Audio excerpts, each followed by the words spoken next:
Hey, I'm here in Krishna's garden, and I just wanted to update on my cantaloupe.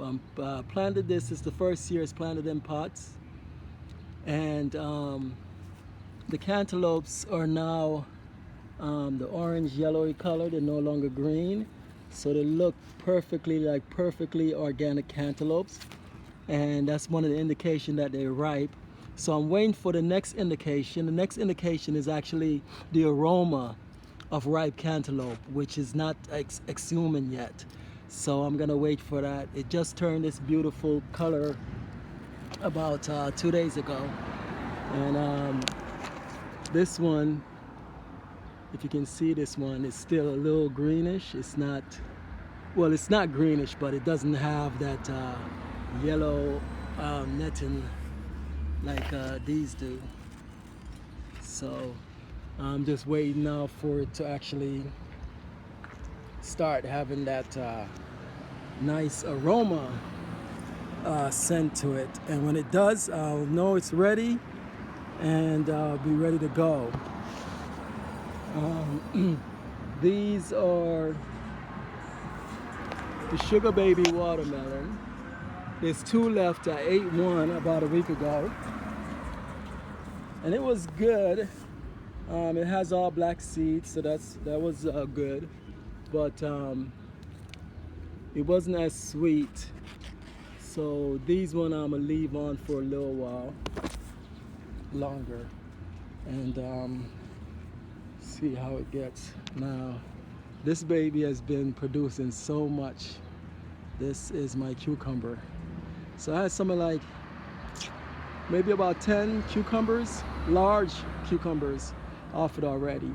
And what I did, because I like sweet things, and you know, cucumbers doesn't really have a sweet taste to it, so I actually add a couple ingredients, my secret from years ago.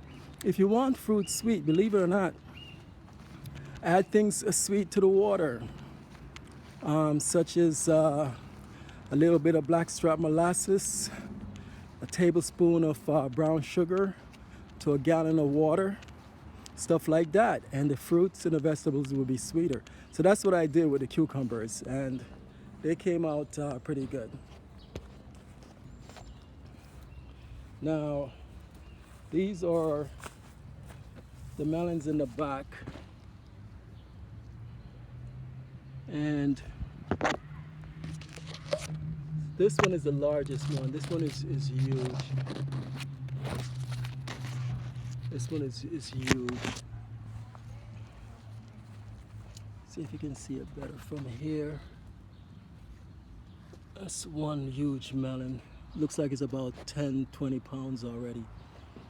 So those are coming along nicely. The thing is though, with the cantaloupe, I don't know why the leaves are drying off like that. They've just been dying off since it started growing. They'll get really nice and strong like these, then they'll start dying off. And I don't understand why it's doing that yet. But hopefully I find out what it is. So those are some other Sugar Baby watermelon. So those are coming along real nicely.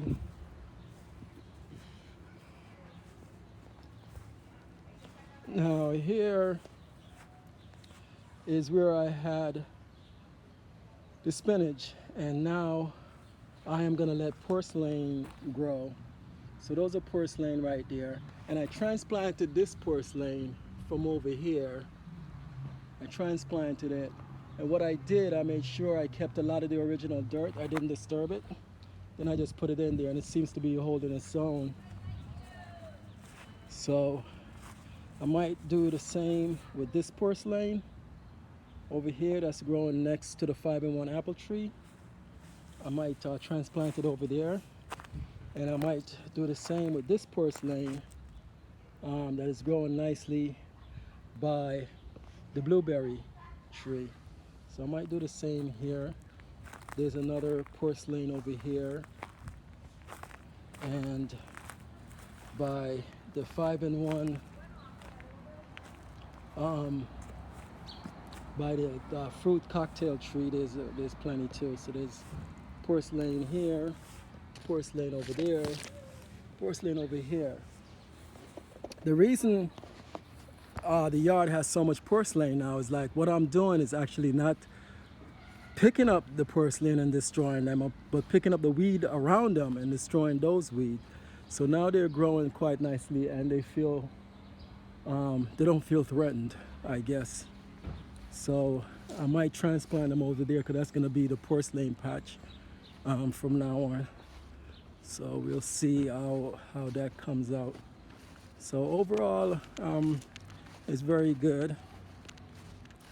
The cabbage, very nice. The beets are very nice, and just enjoying them. Hare Krishna.